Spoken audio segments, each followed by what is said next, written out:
Kung hindi lang ako nagkamali ng isang katangahan 50 taon na ang nakalipas, siguro doble ang yaman ko ngayon. Hindi ito pagmamalabis. Matematika lang ito. Ang compounding ay gumagana, hindi lang para sa kita, kundi maging para sa katangahan. Hayaan mong ikuwento ko ang isang hindi kaaya-ayang bagay. Pagdating mo sa edad na 50, halos tapos na ang lahat ng malalaking desisyon sa buhay mo. Ang trayektorya ng iyong career ay nakatakda na, ang sitwasyon ng pamilya mo ay nakalatag na, at ang kakayahan mong gumawa ng matitinding risks ay naglaho na. Maliban na lang kung gusto mong isugal ang retirement fund mo na kasing tanga ng pagsusugal ng bahay mo sa kasino. Ang katotohanan ay simple. Wala kang kailangan ng brilliance paglampas ng 50. Ang kailangan mo ay ang pag-iwas sa kapahamakan.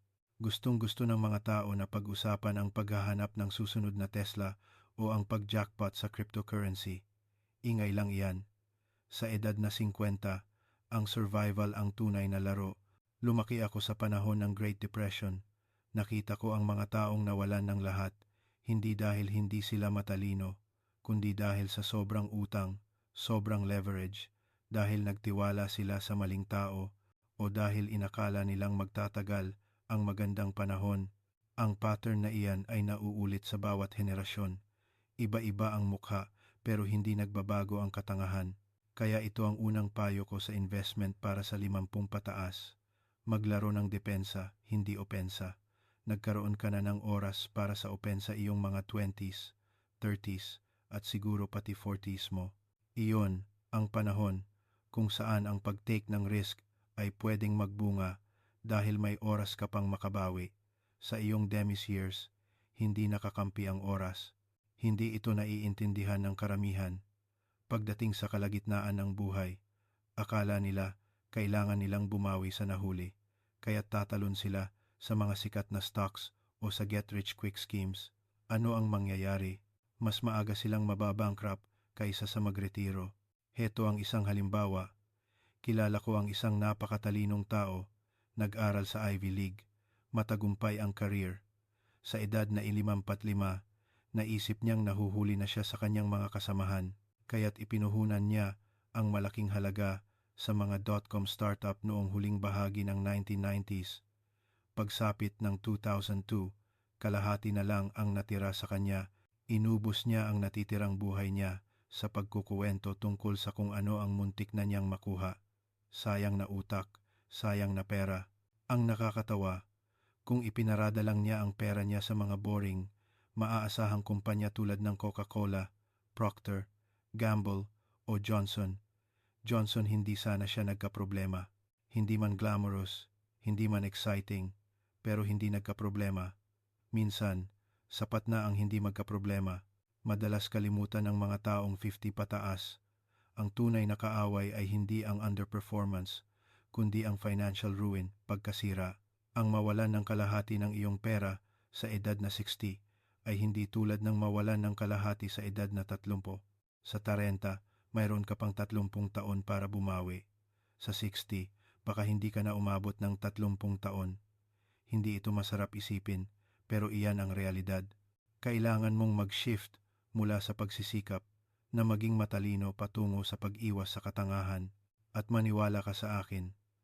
Ang pag-iwas sa katangahan ay isang full-time job, kaya kung lampas ka na sa 50, kalimutan mo na ang paghahanap ng unicorn.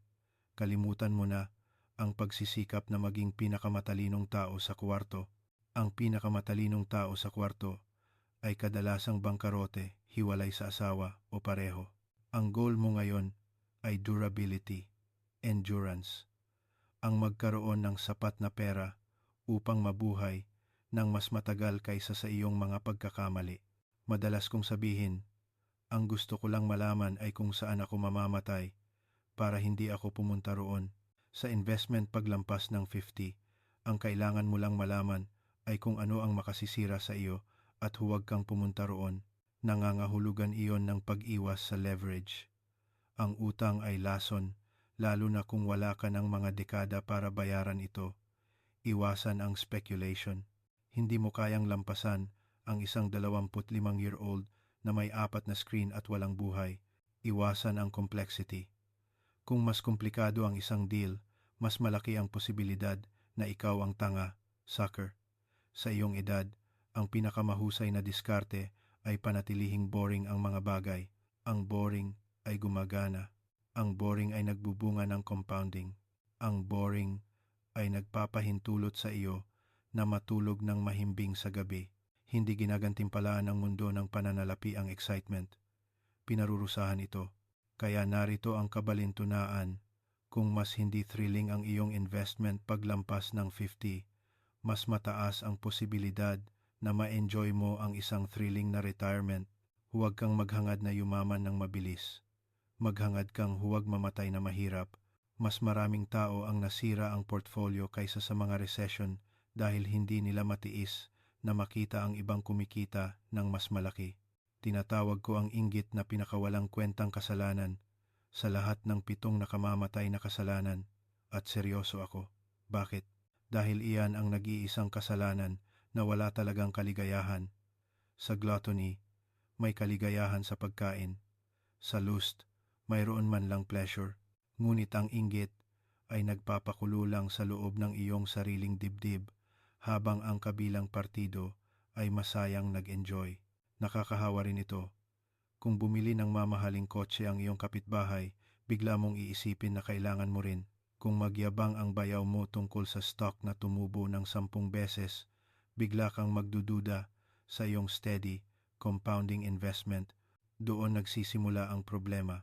Heto ang isang halimbawa. Noong 1990s, si Warren at ako ay nagmamay-ari ng mga boring na negosyo, insurance, candy, furniture stores, isang diaryo, walang mayabang. Samantala, ang mga bata sa Silicon Valley, na kalahati lang ng edad namin, ay kumikita ng bilyon-bilyon. Para kaming mga tanga hanggang sa bumagsak ang bubble noong 2000. Ang mga taong nagtatawa sa aming mabagal na investment ay biglang nasira. Kami, mayaman pa rin kami. Narito ang aral. Ang laro ay hindi tungkol sa paglampas sa iba. Ito ay tungkol sa hindi pagsira sa sarili mo. Nakakalimutan iyan ng inggit. Kilala ko ang isang lalaki na medyo magaling mag-invest, steady returns, maayos na savings. Ngunit ang mga kasama niya sa golf ay yumaman sa oil stocks. Hindi niya natiis na maging maliit, outdone. Nag-leverage siya. Sinundan ang parehong mga deal. Nang bumagsak ang langis, bumagsak din ang portfolio niya. Nawalan din ng pera ang mga kasama niya, pero may career pa sila. Siya, nag-aalala tungkol sa retirement, paglampas ng 50. Ang inggit ay nakamamatay. Wala ka ng oras para makabawi mula sa sarili mong katangahan. Isang inggit-fueled na aksyon ang maaaring magpawalang saysay sa mga dekada ng pasensya. Ang pinakamahusay na investors na kilala ko ay halos walang pakialam sa ginagawa ng iba. Hindi sila nag-aalala kung nagyayabang ang kapitbahay nila tungkol sa isang hot stock. Hindi sila nag-aalala kung isinisigaw ng mga financial show ang tungkol sa next big thing. Ang inaalala nila ay ang manatiling matino at tahimik na hayaang mag-compound ang kanilang pera. Ang nakakatawa, kung gusto mo ng masayang pagtanda, dapat mong suportahan ang tagumpay ng mga kaibigan mo. Ginagawa ka lang na miserable ng inggit kapag nagiging maayos ang iba. Masakit na paraan, iyan ang pamumuhay. Isipin mo na lang, sa edad na 80, nagdadalamhati ka pa rin dahil may mas malaking bahay ang isang tao. Sayang sa buhay.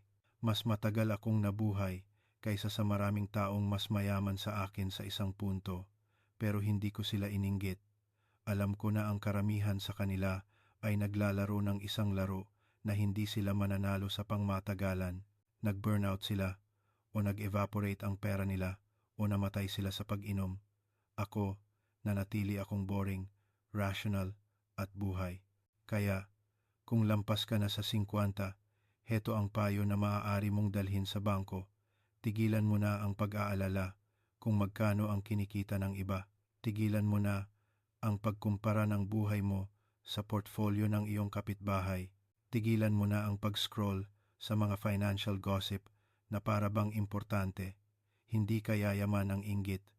Hindi ka rin magiging matalino. Nagtutulak lang iyan sa iyo sa mga tangang desisyon. At tandaan, walang pakialam ang retirement mo kung sino ang kumita ng mas marami. Walang pakialam ang pamilya mo.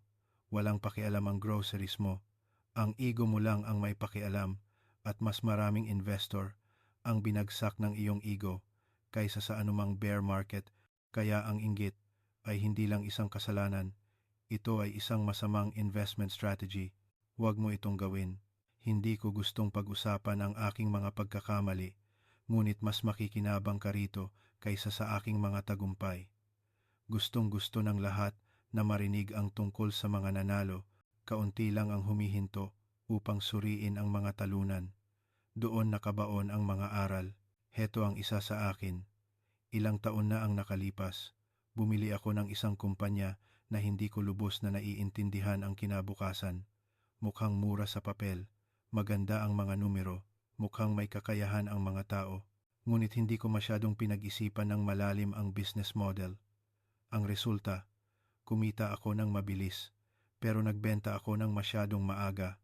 Kung hinawakan ko lang iyon ng may pasensya at pangunawa, dinoble sana ng posisyon na iyon ang net worth ko. Hindi ito pagmamalabis. Matematika ito. Hindi pinapayagan ng compounding ang maagang paglabas. Ang pagkakamali ay hindi sa investment, kundi sa sarili ko. Sa halip na maging stick to your guns at maging mayaman sa pangmatagalan sa isang mahusay na negosyo, nasiyahan ako sa pagiging tama sa panandalian. Ginagawa iyan ng karamihan sa mga investor. Nagbebenta sila ng mga panalo, ng mabilis at naghihintay ng matagal sa mga talunan. Ang kabaligtaran ang dapat gawin, pero mahirap iyan. Hinihila ka ng kalikasan ng tao sa maling direksyon. Gustong-gusto ng mga tao ang katiyakan. Kapag may umakyat, gusto nilang ilak ang kita. Nakakaramdam ng kaligtasan, ngunit hindi ligtas ang pagbebenta ng Coca-Cola. Pagkatapos ng katamtamang pag-akyat noong 1940s, katangahan iyon. Nagpatuloy ang stock na iyon sa compounding sa loob ng mga dekada. Ang sinumang nagbenta ng maaga ay tahimik na nagnanakaw mula sa kanyang sarili sa hinaharap. Habang pinupuri ang sarili, hindi ko na sinisisi ang sarili ko tungkol doon. Ang pagsisisi ay sayang sa enerhiya. Ngunit ginagamit ko ang alaala na iyon upang paalalahanan ang sarili ko ng isang simpleng patakaran. Kung makakita ka ng isang mahusay na negosyo, umupo ka at hawakan mo. Huwag kang maging matalino. Huwag kang magpaawat sa pagkakamot ng mga daliri mo. Palagi kang tatayain ng mundo na gumawa ng isang bagay. Buksan mo ang balita at makikita mo ang walang katapusang dahilan para kumilos: eleksyon, giyera, inflation, recession, ngunit karamihan diyan ay ingay. Ang magagaling na negosyo ay nakakaligtas. Ang dakilang negosyo ay umuunlad. Ang trabaho mo ay hindi hulaan ang bawat headline. Ito ay ang hindi pagbebenta ng gansa na nangingitlog ng ginto. Ngayon, para sa mga taong 50 pataas, mas mahalaga ang aral na ito. Wala kang leeway na magkamali at maghintay ng 40 taon para sagipin ka ng compounding. Ang isang maling paglabas, ang isang clever na aksyon sa maling oras, ay maaaring permanenteng paliitin ang iyong savings. Palagi kong nakikita, may isang taong may hawak ng isang maaasahang dividend-paying stock sa loob ng mga dekada. Tapos, nakabasa ng isang newsletter tungkol sa isang disruptor at nagpasya na mag-rotate. Tinapon ang Johnson para habulin ang isang tech IPO. Ilang taon na ang nakalipas. Nagtataka siya kung bakit natutuyo ang kanyang kita at nagdurugo ang kanyang account. Ang pagkakamali ay hindi ang hindi niya mahulaan ang hinaharap, walang makakagawa niyan. Ang pagkakamali ay ang iniwan niya ang gumagana para habulin ang nakaka-excite. Ang excitement ay isang kahila-hilakbot na investment strategy. Kung natutunan ko lang ito ng mas maaga, mas mayaman sana ako. Ngunit hindi kailanman matututo ang marami. Inuubos nila ang kanilang buhay sa pagtalon mula sa isang pagkakataon patungo sa susunod, habang ang boring na investor sa tabi nila ay tahimik na nagtatayo ng tunay na kayamanan. Kaya, narito ang dapat mong tandaan. Hindi ang brilliance ang nagpapayaman sa iyo. Ito ay ang stick-to-itiveness. Ang kakayahan mong humawak kapag tinutukso ka ng lahat na magbenta. Kung lampas ka na sa 50, hindi mo kayang ulitin ang aking pagkakamali. Kung makakita ka ng isang negosyo na kumikita pa rin ng pera pagkaraan ng 10 taon, hawakan mo iyon. Manatili ka. Huwag mong sirain ang sarili mo sa pagsisikap na maging matalino. Sa huli, ginagantimpalaan ng merkado ang patient, pasensyoso, hindi ang excitable, madaling ma-excite. Tandaan, yumaman ako dahil consistently akong hindi tanga, hindi dahil hinabol ko ang brilliance. Kung mas tumatanda ako, mas naiintindihan ko ito. Ang karamihan sa mga tao ay sobrang sigurado tungkol sa kanilang sarili at pinarurusahan ng merkado ang ganoong uri ng arrogance, kapalaluan, maaga o huli. Nakita ko iyan sa halos isang siglo. Noong 1930s, sigurado ang mga tao na hindi na babalik ang kasaganaan. Nag-imbak sila ng cash at hindi nakasabay sa paggaling. Noong 1960s, sigurado sila na ang mga asul na chip ng Amerika ay laging magko-compound sa mataas na rate. Binaliwala nila ang valuation at nabagsak noong 1970s. Noong 2000s, inakala ng mga investors na magpapatuloy sa pag-akyat ang mga tech stocks. Alam ng lahat kung paano iyon nagtapos. Maganda ang pakiramdam ng confidence, ngunit hindi ito correlated sa accuracy. Sa katunayan, ang kabaligtaran ang nakita ko. Ang mga taong tunog na pinakasigurado ay kadalasang sila ring mga taong nawalan ng pinakamaraming pera. Heto ang realidad. Masyadong komplikado ang mundo para malaman mo ang lahat. Hindi ka yayaman sa pagiging know-it-all. Yayaman ka sa pag-alam kung ano ang hindi mo alam at pag-iwas dito. Nang itayo namin ni Warren ang Berkshire, pinalampas namin ang libu-libong pagkakataon. Binaliwala namin ang mga bagay na hindi namin naiintindihan. At hulaan mo, wala kaming pinalampas. Nagtatapon ng maraming bola ang mundo sa iyo. Hindi mo kailangang iswing ang bawat isa, ngunit hindi matiis ng karamihan sa mga investor. Akala nila matalino ang magkaroon ng opinyon tungkol sa lahat. Sasabihin nila sa iyo kung saan pupunta ang langis, kung ano ang magiging interest rate sa susunod na taon, kung paano babaguhin ng isang bagong startup ang lahat. Ang hindi nila sasabihin sa iyo ay 90% ng mga opinyon na iyon ay mali. Kapag lumampas ka na sa 50, mas mapanganib ang pagkakamaling ito. Wala ka ng margin of error ng isang batang sugarol. Kung magtatapon ka ng pera sa likod ng kalahating pusong opinyon, hindi magpapatawad ang merkado. At hindi tulad ng isang 30 anyos, hindi ka makakakuha ng isa pang 30 taon para makabawi. Nakita ko ang isang matagumpay na abogado sa Los Angeles, matalino, maganda ang kita, nagpasya na maging eksperto rin sa currency. Nagbasa siya ng ilang artikulo, bumuo ng opinyon, at nagpusta ng malaki laban sa yen. Iyon ang nag-ubos ng halos lahat ng retirement savings niya. Hindi dahil hindi mahuhulaan ang yen, halata iyon, kundi dahil sobrang sigurado siya sa sarili niyang kakayahan na hulaan ito. Ang kabalintunaan, kung inamin lang niya na hindi niya alam at inilagay ang pera niya sa mga boring na bagay, hindi sana siya nagkaproblema. Ngunit mas gusto ng mga tao na maging maling maingay kaysa sa matalinong tahimik. Ito ang rekomendasyon ko. Linangin ang lakas ng loob na sabihing, hindi ko alam. Ito ay isang katangian na kasing halaga ng ginto. Kung kaya mong aminin ang iyong kamangmangan, hindi mo ipupusta ang iyong nest egg dito. Manatili sa mga larangan kung saan ka talaga may kakayahan. Iyan ang ginawa namin ni Warren. Naiintindihan namin ang insurance. Naiintindihan namin ang Coca-Cola. Naiintindihan namin ang See's Candies. Kaya binili namin ang mga ito, ang mga airline at .com stocks.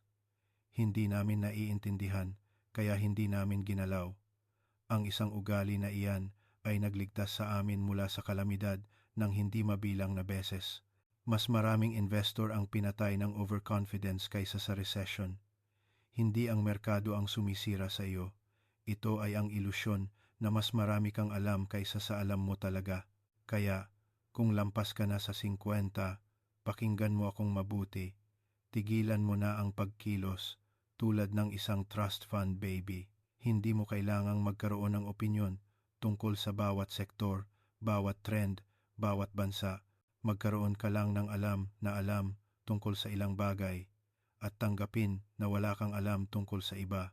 Sa katunayan, pupunta ako ng mas malayo. Kung mas sigurado ang tunog ng isang tao tungkol sa hinaharap, mas mabilis kang dapat tumakas.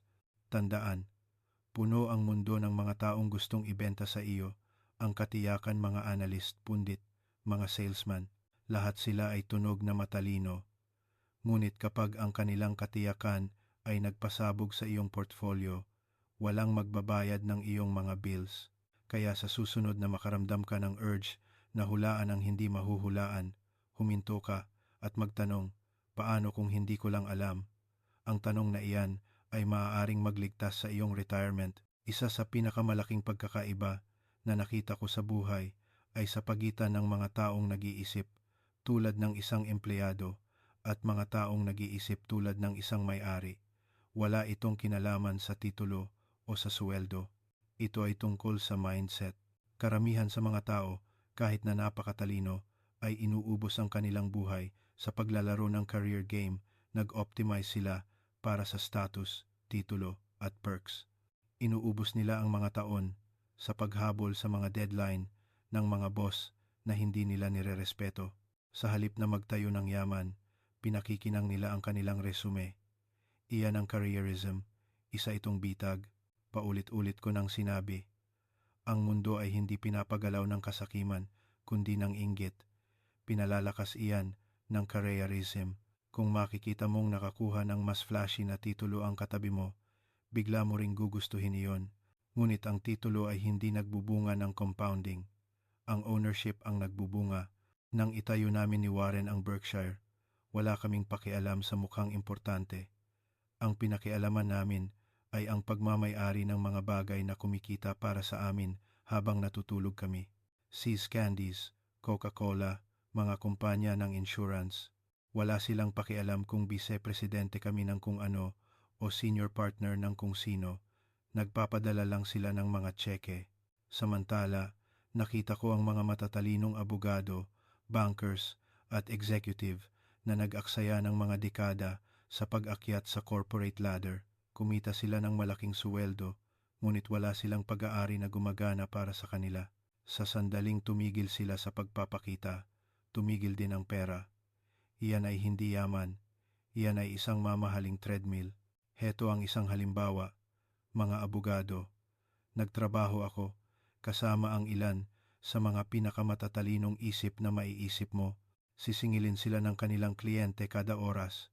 Kumikita ng malaking pera at inakala nilang sila ang hari. Ngunit nang mamatay sila, namatay din ang kita. Wala silang pag-aari na scalable at durable. Sila ay mga rich employees, hindi mga owner. Sa kaibahan, ipinuhunan namin ni Warren ang aming oras sa pagtatayo ng ownership.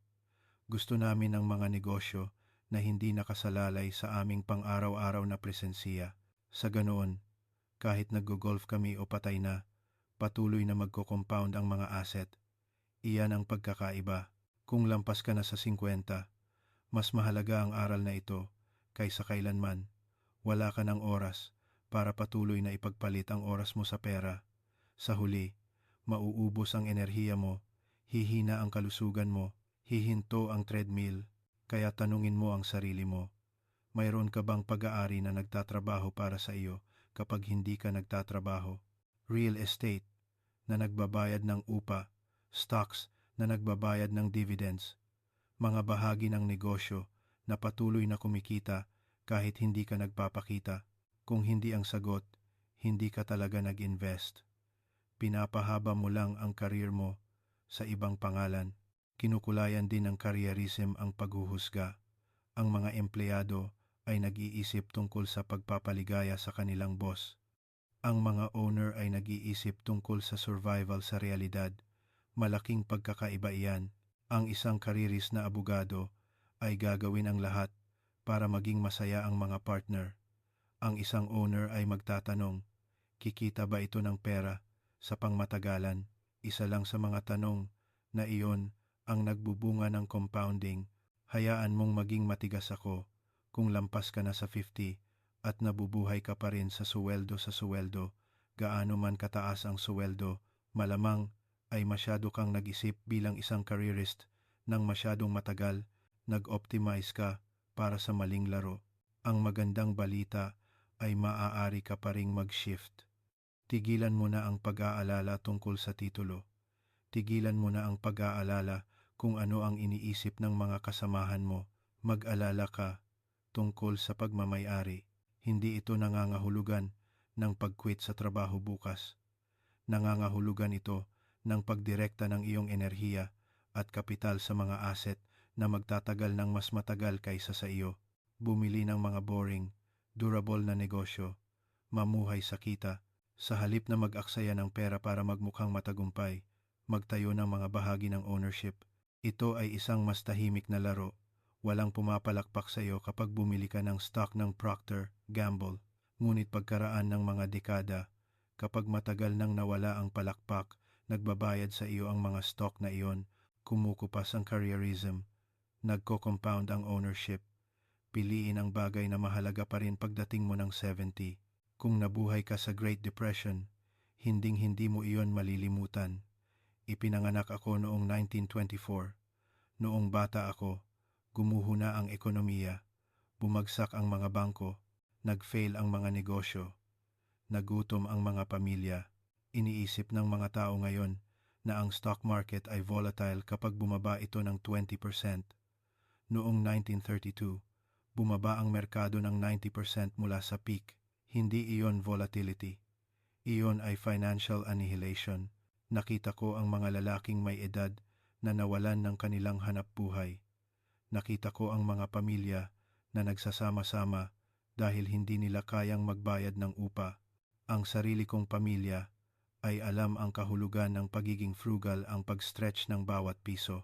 Iyon ay matindi at nag-iwan ito ng pangmatagalang impresyon sa aking risk appetite. Ang pinakamalaking aral ay, huwag umasa na ang magandang panahon ay magtatagal magpakailanman. Nakakalimutan iyan ng mga tao ngayon. Iniisip nila na prosperity ang default setting. Hindi ito. Ang sibilisasyon ay bumagsak. Ang ekonomiya ay umuugoy sa pagitan ng kasaganaan at kagutuman. Kung mabubuhay ka ng matagal, makikita mo ang pareho. Tinuruan ako ng Great Depression na igalang ang realidad. Maganda ang optimism, pero ang blind optimism ay nakamamatay. Maraming tao noong 1920s ang nag-isip na hindi na matatapos ang magandang panahon.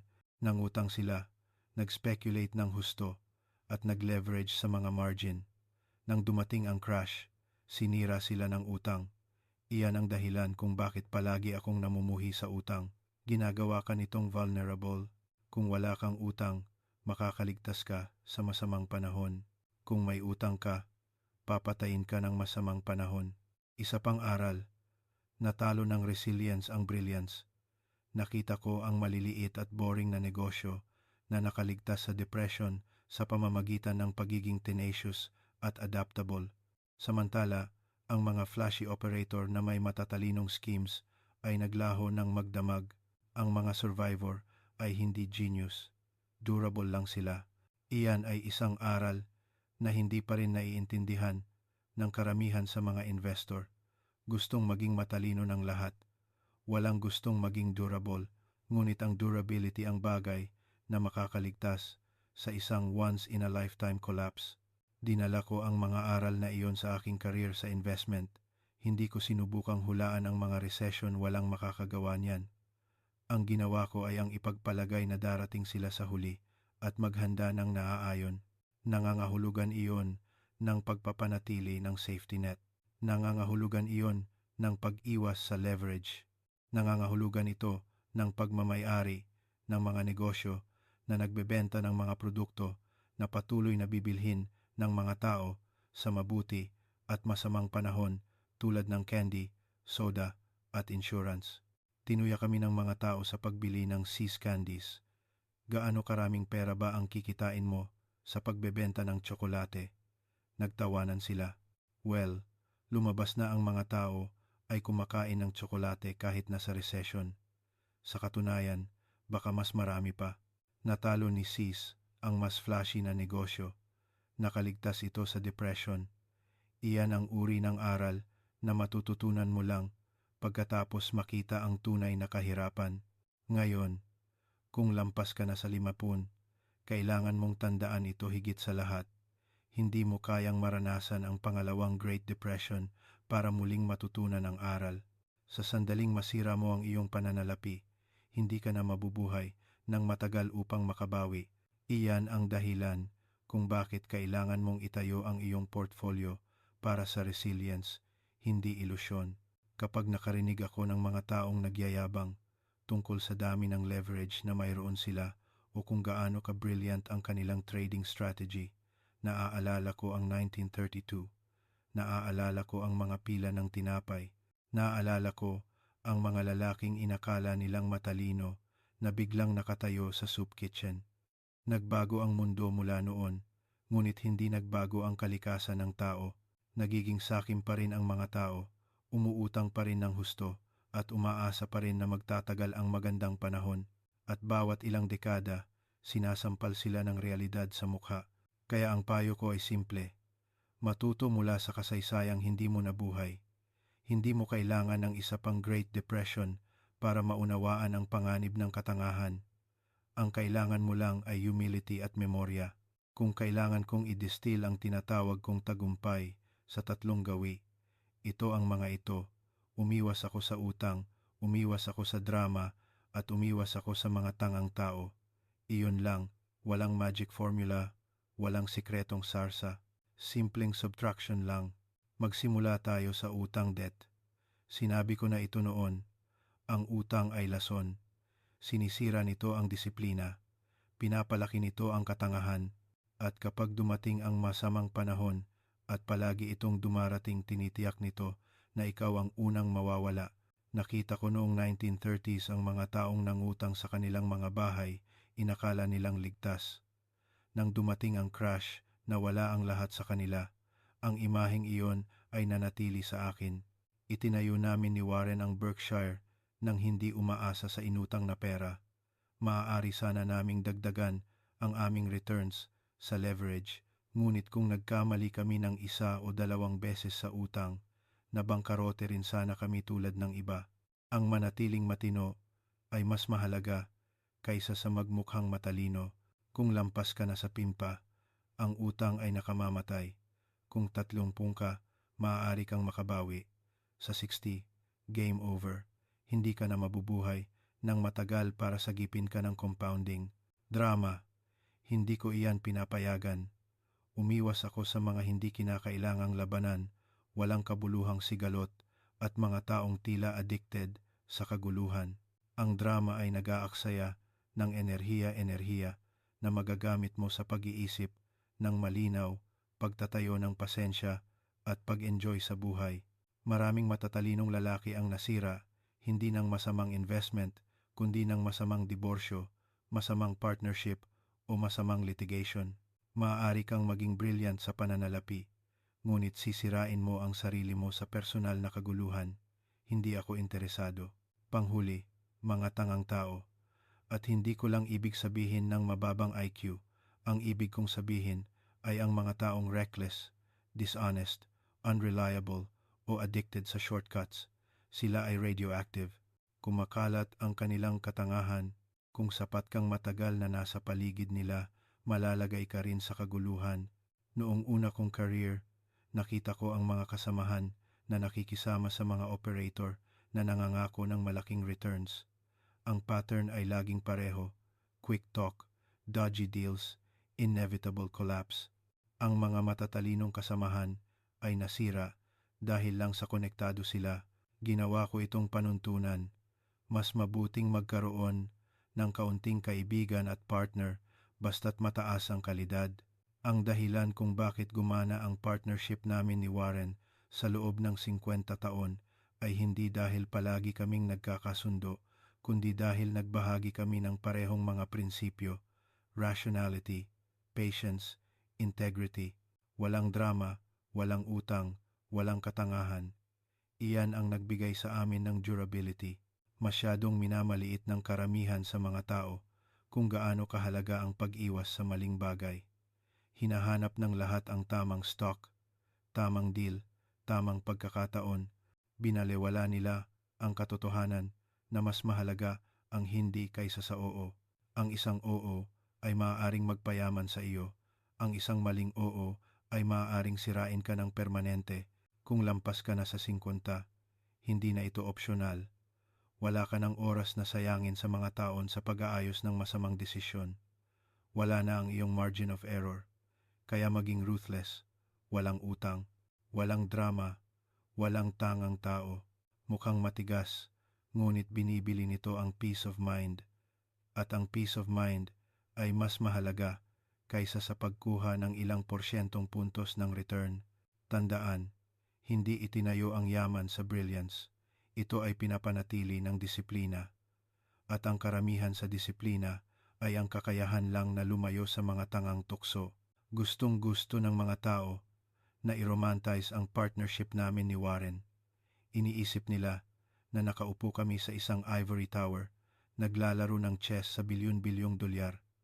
Palaging nagkakasundo, palaging brilliant, walang kabuluhan iyan.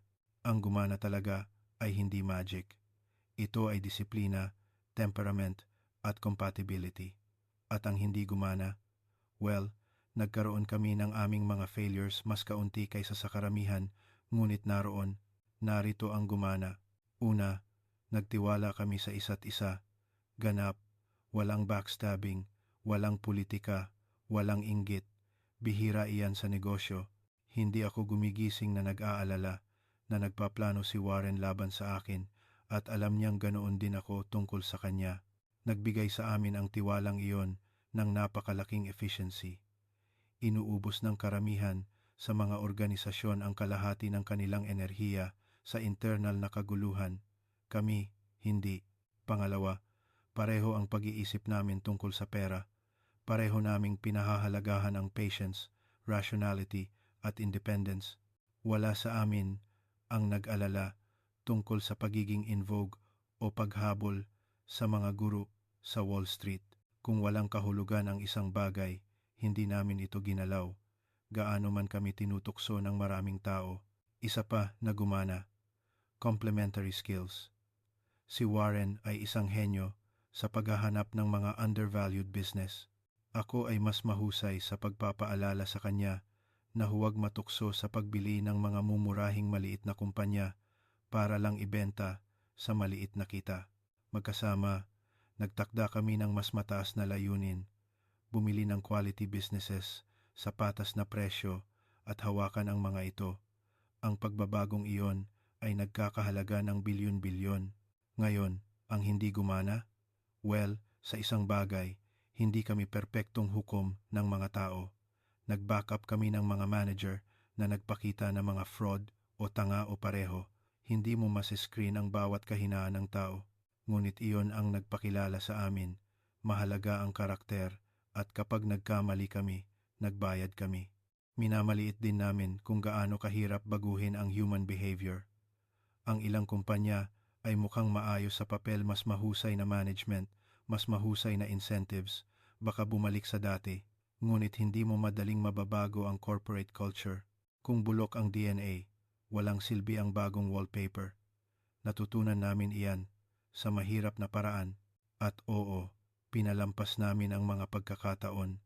Iniisip ng mga tao na nakuha ng Berkshire ang lahat ng magandang bagay. Mali. Pinalampas namin ang mga bagay na, sa hindsight, sana'y maganda. Halimbawa, ang mga tech companies. Inamin ni Warren na hindi niya masyadong naiintindihan. Ako rin. Sa diwa na iyon, ang aming pag-iingat ay nagkakahalaga ng upside, ngunit mas gusto kong mapalampas ang upside kaysa sumabog sa paghabol sa hindi ko naiintindihan. Ang pag-iingat na iyon ay maaaring nagkakahalaga sa amin ng bilyon-bilyon, ngunit nagligtas ito sa amin mula sa mga sakuna na mas magastos. Ang pinakamalaking lakas namin ay ang pag-alam sa limitasyon ng aming kaalaman. Wala iyan Sa karamihan ng mga investor, gusto nilang maging eksperto sa lahat. Hindi kami, nanatili kami sa aming circle of competence. Kung nasa labas ito, sinabi lang namin, hindi. Ang simpleng ugali na iyan ang nagpapaliwanag sa karamihan ng durability ng Berkshire. Kung lampas ka na sa pipito, dapat mong isipin ang tungkol sa mga partnership tulad ng ginawa namin. Tanungin mo ang sarili mo, gagawin ba ako ng taong ito na mas rational o hindi rational? Magdadala ba sila ng stability o drama? Palalakihin ba nila ang aking lakas o palalakihin ang aking mga kahinaan? Ang maling partner ay maaaring sirain ang mga dekada ng trabaho. Ang tamang partner ay maaaring magparami nito. Ang gumana sa pagitan namin ni Warren ay hindi brilliance, ito ay compatibility. At ang hindi gumana ay ang mga bihirang sandali kung saan nakalimutan namin ang aming sariling mga patakaran. Kaya, huwag mo kaming gawing mythical. Hindi kami mga Diyos. Dalawang matigas ang ulo lang kaming lalaki na nagbahagi ng isang hindi pagdating sa pera. At sapat na iyon. Ito ang ayaw marinig ng karamihan sa mga tao. Ang pagyaman paglampas ng 50 ay mas tungkol sa pag-iwas sa nakamamatay na bagay kaysa sa paggawa ng brilliant moves. Sa edad na iyan, ang survival ang diskarte. Maaari ka pa ring magtayo ng yaman paglampas ng 50. Nakita ko ang maraming tao na gumawa nito, ngunit hindi nila ito ginawa sa paghabol sa mga hot tips o sa speculation. Ginawa nila ito sa pamamagitan ng pagiging boring, steady, at ruthlessly rational. Ito ang nakakagulat na katotohanan. Hindi mo kailangang doblehin ang pera mo magdamag. Kailangan mo lang na huwag pasabugin ang sarili mo. Heto ang isang halimbawa. Kilala ko ang isang doktor maganda ang kita, masipag magtrabaho. Sa edad na 55, sinimulan niyang iparada ang kanyang savings sa isang basket ng quality dividend stocks. Binaliwala niya ang ingay, nire-invest ang dividends, at nabuhay sa kanyang kita. Sa edad na 70, hindi man siya crazy rich, ngunit financially free siya. Walang utang, maraming kita, komportable, ligtas. Ngayon, ikumpara mo iyan sa isa pang lalaki, isang matalas na negosyante na inakalang nahuhuli na siya. Sa edad na 52, itinapon niya ang kanyang savings sa isang speculative real estate deal at nag-leverage ng sukdulan. Nang bumaligtad ang merkado, nabangkarote siya sa edad na 52. Ang pagkakaiba ay hindi utak, ito ay disiplina. Narito ang kabalintunaan. Sa edad na 50, hindi mo kailangan ng brilliance para manalo. Kailangan mo lang na huminto sa paggawa ng mga tangang bagay at maniwala ka sa akin, ang mundo ay nag-aalok sa iyo ng walang katapusang buffet ng mga tangang bagay, crypto scams, meme stock fads, exotic real estate schemes. Hindi kailanman nagtatapos ang listahan. Kung gusto mong yumaman o manatiling mayaman, paglampas ng 50, narito ang mga patakaran. Panatilihing simple, magmay-ari ng mga negosyo at asset na talaga mong naiintindihan. Kung hindi mo maipaliwanag sa asawa mo sa loob ng 1 minuto, malamang ay hindi mo dapat pag-aari. Ipreserba ang kapital. Ang 1 piso na nawala sa edad na 60 ay mas masakit kaysa sa 1 piso na nawala sa edad na 30. Wala kang mga dekada para makabawi. Iwasan ang inggit. Huwag kang tumingin sa lalaking nagdoble ng pera niya sa ilang risky shadow deal. Sa karamihan ng mga kaso, hindi niya ito mapapanatili. Ang trabaho mo ay hindi humabol. Ito ay magpatuloy. Maglaro ng depensa. Ang steady na 7% na nagko-compound sa loob ng 15 taon ay isang himala sa edad na 50. Magdodoble ito at magdodoble ulit. Pagdating mo ng retirement, magmumukha kang mas mayaman kaysa sa sinumang nag-aksaya ng parehong mga taon sa paghabol sa mga uso. Nakalimutan ito ng karamihan sa mga taong 50 pataas. Hindi mo kailangang maging spectacular, kailangan mo lang maging sound. May paraan ang mundo ng paggantimpala sa mga bagay na nagtatagal. Ang totoo, hindi ko pinlano na maging bilyonaryo. Ang compounding ang gumawa ng mabigat na trabaho dahil sapat akong matagal na umiwas sa katangahan. Nag-overshoot ako. Iyan ang laro. Kung lampas ka na sa pinta at nag-aalala kang huli na, tigilan mo na ang pagpapanik. Hindi mo kailangang i-reinvent ang sarili mo. Hindi mo kailangan ang next big thing. Kailangan mo ng patience, simplicity, at durability. Hindi ito sexy na payo, ngunit iyan lang ang payo na gumagana. Sa pagtatapos, kung gusto mo ng isang matapat na katotohanan, ito iyan. Kung hindi ka gumagastos ng mas mababa sa kinikita mo, walang makakatulong sa iyo. Hindi ako, hindi si Warren, hindi ang pinakamatalinong financial advisor sa mundo. Walang pakialam ang batas ng matematika sa iyong emosyon. Walang pakialam sa lifestyle mo. Walang pakialam sa excuses mo. Kung mas maraming pera ang lumalabas kaysa sa pumapasok, garantisado ang resulta, mababang karote ka. Nakita ko ang mga taong may six-figure income na nabubuhay na parang mahirap sa kanilang pagtanda dahil hindi nila mapigilan ang paggastos ng lahat ng kinikita nila. At nakita ko ang mga taong moderate earner na namuhay ng payak at nag-invest ng tuloy-tuloy na namatay ng komportable. Hindi ito intelligence, hindi ito timing, ito ay behavior. Ang overspending ang pinakamabilis na paraan upang sirain ang anumang investment plan. Walang pakialam kung 25 ka o 25.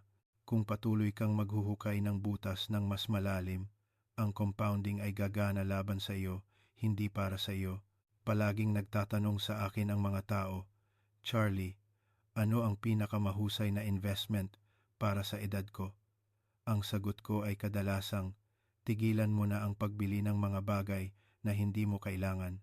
Ang payo na iyan lang ay magre-resolba na sa kalahati ng financial misery ng mundo. Paglampas ng 50, mas matalim ang mga kahihinatnan. Wala kang leeway na gumawa ng walang katapusang pagkakamali. Wala kang leeway na magsimulang muli bawat dekada. Ang iyong mga pagpipilian ay nagtatakda sa iyo para sa isang marangal na retirement o nagtatakda sa iyo para umasa sa iba. Ang goal sa yugtong ito ay hindi glamour. Hindi ito paghabol sa pinakamalaking return. Ito ay dignity, independence, ang pag-alam na hindi mo kailangang magmakaawa ng pera sa iyong mga anak, ang pag-alam na hindi mo kailangang magtrabaho hanggang sa mamatay ka at hindi iyan nagmumula sa mga matatalinong deal. Nagmumula iyan sa disiplina. Kung babawasan mo ang utang, iiwasan ang drama, babaliwalain ang mga tangang tao, at mamumuhay ka sa iyong kita, talo mo na ang 90% ng sangkatauhan sa money game. Gawin mo iyan ng sapat na matagal at hahawakan ng compounding ang natitira. Ngunit kung mag-overspend ka, kalimutan mo na, walang makakatulong sa iyo kahit ang mga Diyos ng stock market. Kaya, ito ang huling tanong ko. Sa edad na 80, gusto mo bang inggitin ang mga laruan ng iba o gusto mo bang i-enjoy ang sarili mong kalayaan? Malinaw ang pagpipilian. Bihira ang pagpapatupad. Tandaan, halos hindi ginagantimpalaan ng mundo ang brilliance, ngunit ginagantimpalaan nito ang pag-iwas sa katangahan at wala nang mas tanga pa kaysa sa pagsira ng sarili mo. Iyon lang.